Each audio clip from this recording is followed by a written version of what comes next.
Mga kamaster, nang naipasa sa Senado ang Teachers Supplies Allowance Act on the third and final reading.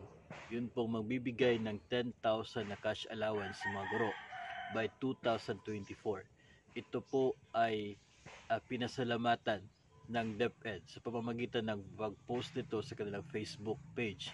At nagpapasalamat nga ang DepEd sa mga senador ng Pilipinas na siyang nag-approve sa nasabing Teachers Supplies Allowance Act.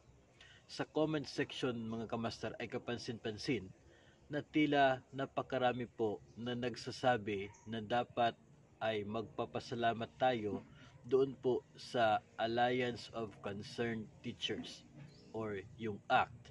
Kasi nga kung hindi raw dahil doon sa ACT ay marahil hindi pa umarangkada ang nasabing Teachers Supplies Allowance Act na siyang naipasa doon po sa Senado.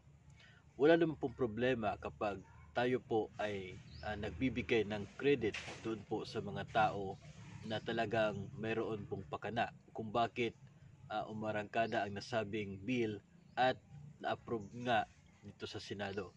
Pero meron pong isang bagay na medyo kapansin-pansin kung bakit po sinasabi na kagagawan ng act yung pag-approve ng Senado doon sa nasabing bill na iyon para sa mga guro. Na kung tutuusin naman mga kamaster ay yung Alliance of Concerned Teachers na party list ay nakaupo doon po sa House of Representatives at hindi naman po doon sa Senado. As we check mga kamaster ay meron ngang ipinasa na bill itong representatives ng Alliance of Concerned Teachers kasama yung iba pang mga mambabatas under the Makabayan Bloc. Ito pong Teaching Supplies Allowance Act, yung House Bill 0222 na 2019 pa na ipasa nila doon sa House of Representatives at hanggang ngayon ay kasalukuyan pong nakapending doon po sa Committee on Basic Education and Culture sa House of Representatives. Kapag sinabi po natin na binulabog ng ACT ang Senado para ipasa yung Senate Bill 1092 at magpapasalamat tayo doon sa ACT dahil sa kanila ay na-approve ng Senado yung nasabing bill. Bakit po hindi ito nagawa ng ACT doon po sa House of Representatives kung saan doon mismo sila nakaupo at doon mismo yung opisina ng representative ng ACT, Alliance of Concerned Teachers? Bakit po we will say na dahil sa effort ng ACT yung pagka-approve ng Senate Bill 1092 ngunit nanatili namang pending yung kanilang ipinasa mismo doon sa House of Representatives? Bakit po binubulabog nila yung Senado para ipasa at i-approve yung Senate Bill 1092 pero hindi po nila ito nagawa doon po sa kanilang ipinasa na bill sa House of Representatives? At isa pang punto mga kamaster, doon po sa Senate Bill 1092 na na-approve ng Senado, sinasabi doon na by 2021 and 2022 ay magiging 5,000 yung cash allowance na matatanggap ng mga guro. Magiging 7,500 naman ng 2023 at magiging 10,000 na pagdating ng 2024. Pero kung tutuusin mga kamaster, doon po sa House Bill 0222 na ipinasa ng ACT, doon po sa House of Representatives, ang nakalagay po na kanilang provision doon sa kanilang ipinasang batas, yung House Bill 0222, ay nasa 5,000 cash allowance lamang yung matatanggap ng mga guro.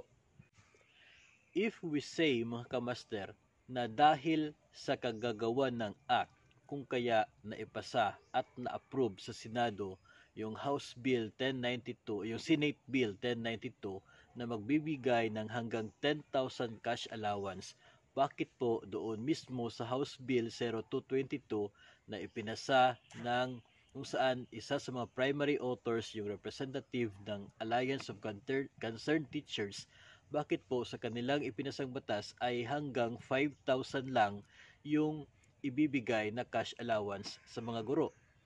Bakit yung sa Senado na pilit nilang or by influence of act ay na-approve hanggang 10,000 pero yung mismong batas na na-propose at authored yung principal author, yung representative ng Alliance of Concerned Teachers ay 5,000 lang yung cash allowance na ibibigay ng DepEd para sa mga guro as based po doon sa House Bill 0222 ng ACT.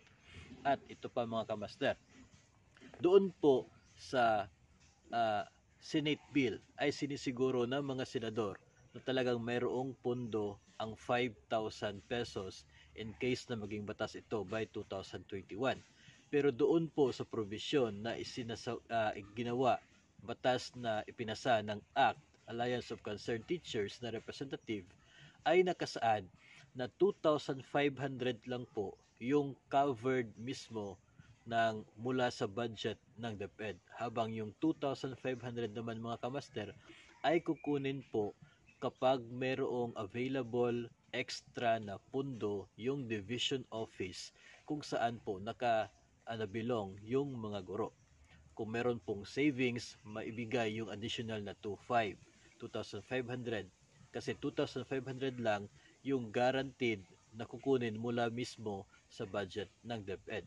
So, meron pong chance na kapag iyon ay magiging batas, ay posible na ang ilan sa mga guro ay nasa 2,500 lang yung matatanggap na cash allowance, hindi po yung buong 5,000.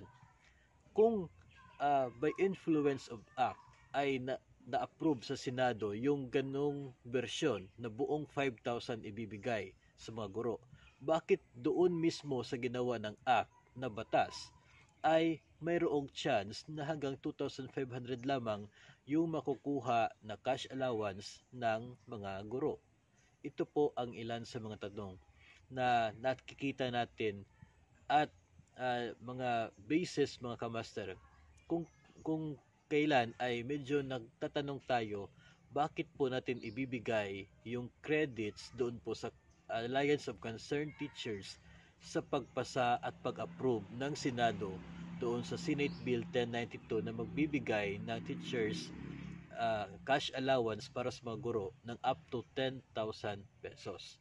So, yan po ang ilan sa mga punto na nais po nating maipaabot sa ating mga taga-subaybay at taga-panood. Yan po ang iilan sa mga punto kung kailan, kung saan, at hindi po natin maiintindihan kung bakit ang daming nagpapasalamat doon po sa Alliance of Concerned Teachers dahil sa pag-approve ng Senado dito sa Senate Bill 1092 o yung Teacher Supplies Allowance Act of 2019. Ako po ay medyo nalilito lang at nagtataka kung bakit nga ganoon na lang yung pagpapasalamat nila dito sa Alliance of Concerned Teachers dahil doon sa pag-approve ng Senado. So, maaring ang ilan po sa inyong mga kamaster ay meron ding ganoon na iniisip, no? So, pag-usapan na lang po natin dito po sa comment section ng video ito. So, hanggang sa susunod po na update at mga updates tungkol po sa mga loans at benefits na maaring matanggap at ma-avail ng mga personnel ng DepEd. Keep safe, everyone.